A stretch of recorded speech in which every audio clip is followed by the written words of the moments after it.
Welcome back. Well, today's book is about a boy called Lucas who goes to a perfect school, except his life at home is not so perfect. What's that all about? Let's read and find out. The Perfect Place, written by Matt de la Peña, illustrated by Paula Escobar. Matt received his Master's in Fine Arts in Creative Writing from San Diego State University and his bachelor's degree from the University of the Pacific, where he attended school on a full basketball scholarship.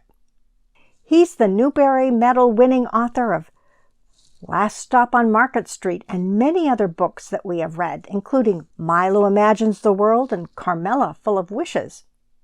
Matt currently lives in Brooklyn, New York with his family and teaches creative writing at schools and colleges throughout the country. Paolo is a graphic designer and illustrator. As a child, she loved drawing the stories told her by her grandmother about their family and culture. It was her dream to become an illustrator of children's books. She lives very happily in Bogota, Colombia, with her husband and their dog, Flora.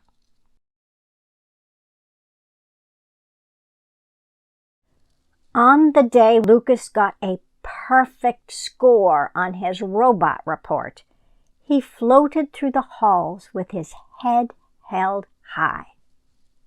But that afternoon, his dad's old work truck stalled, pulling away from the school. Lucas had to hop out and help shoulder it through the busy intersection. Car horns blaring, classmates staring, his polo shirt wrinkled and ruined. It was dark by the time they got home from the repair shop. The electricity had been shut off again, so Lucas found his mom in their tiny bathroom putting on makeup by candlelight. He reached into his bag for his robot report, but she was already stepping into sneakers, kissing his forehead, and dashing off to her job at the diner. His grandpa was out on the fire escape, plucking sad songs on his ukulele and weeping. "Welo, why do you play sad music if it only makes you upset?" His grandpa wiped his face on his shirt sleeve and sighed. "We are taught, mijo, to search only for happiness. But on certain nights, I prefer the right kind of unhappiness." Lucas nodded, but he didn't quite know what to make of this.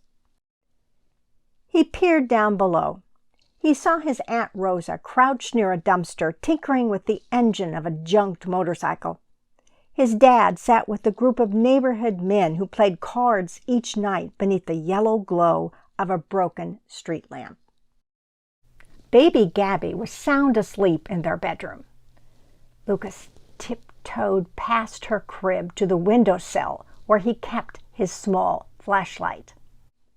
He aimed his beam of light at the paint peeling off the walls and the broken dresser drawers before pausing at the orange juice stain on the rug. Then he slumped down on the edge of his mattress and pulled out his robot report. He shined the light on his perfect score. Late that night, a strange light shone in through a crack in the curtains.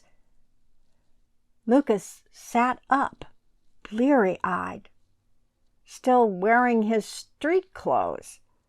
Without thinking, he shrugged off his covers and slipped on his sneakers and climbed down to the alley below.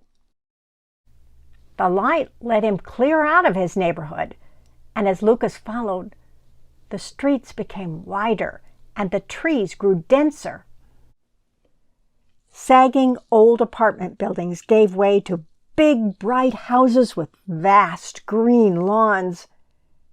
When Lucas came upon a towering gate made of gold, he stepped across the threshold into a glorious morning and found himself standing in the place where the perfect people lived.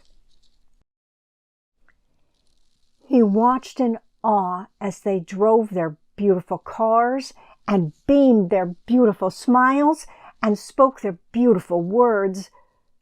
Lucas was so moved by all this, he climbed onto a nearby stage and began reciting his robot report so beautifully, everyone stopped in their tracks to listen. Word quickly spread about Lucas and his robot report. A parade was arranged where the mayor presented him with the Medal of Perfection and recounted for the crowd each perfect thing Lucas had ever done. 2 officials hoisted him onto their shoulders and marched through the town square. And as Lucas waved, he was so overcome by a sudden sense of belonging, he thought he might burst. Just then, however, a boy working his way to the front of the crowd bumped into a man drinking orange juice. The cup slipped from his grip and tumbled to the ground, splattering the sticky orange liquid all over the sidewalk. A hush came over the crowd as everyone stared at the horrible stain. The boy picked up the cup and tried to give it back, but the orange juice man turned away. The boy hung his head in shame. He then retreated toward the golden gates, apologizing and vowing to never show his face in the perfect place again. Once he was gone, the mayor stepped forward to give a speech. "Today is a difficult day," he declared. "To achieve perfection, we have taken great pride in doing the right thing, in taking the high road, in putting our best foot forward. Then along comes a thief in the night." The crowd gasped. "Now, my friends," he said in a somber voice, "we must begin the process of healing." Lucas heard a single clap, then several more, and soon the entire crowd erupted in cheers. The celebration resumed as a cleaning crew set about removing the stain. Lucas watched from a distance. Everyone hugged and wiped away tears, assuring one another that all could still be perfect in their perfect place. The mayor motioned for Lucas to join him under the gazebo, where an orchestra was setting up.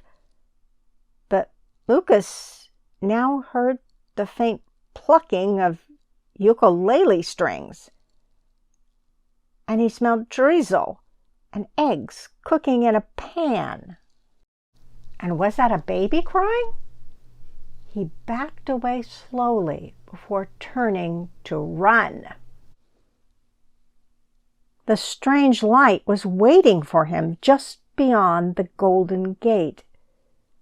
And this time, as he followed, the streets grew narrow, and the trees grew sparse, and the big, bright houses gave way to the sagging old building Lucas called home.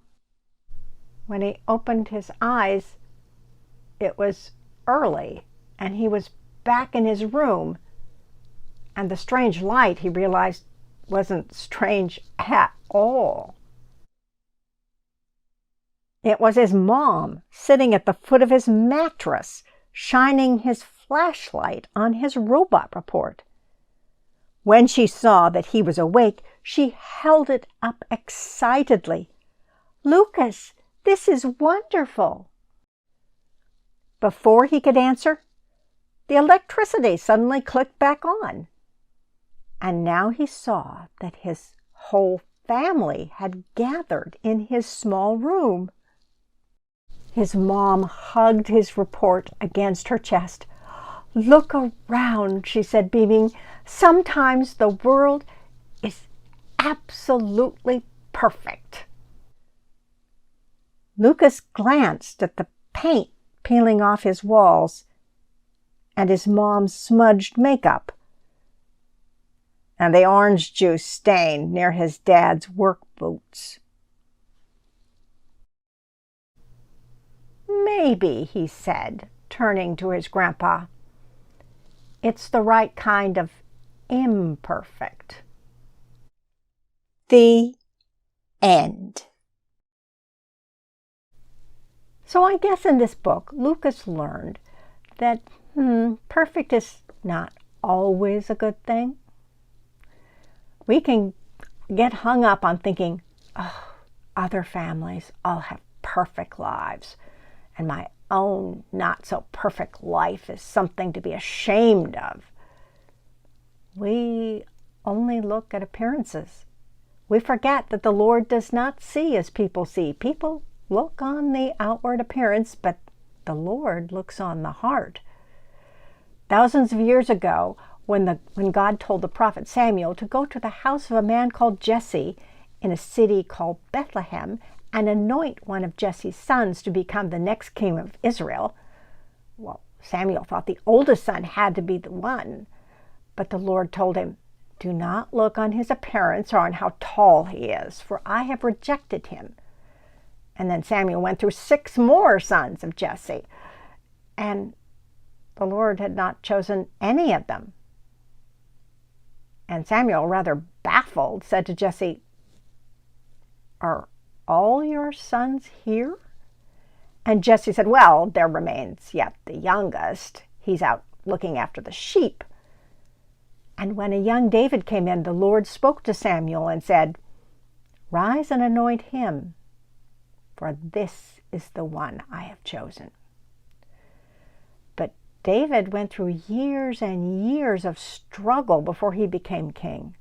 Years and years when his life looked very, very imperfect. Years when he was afraid. Years when he had to run for his life. But the Spirit of the Lord was with David through all those years, when most people would have said, "Wow, nothing ever goes right for that David." But David learned that sometimes our lives are the right kind of imperfect for what God wants us to learn and what he wants to accomplish through us. So, come back next week and let's read another story. Bye-bye.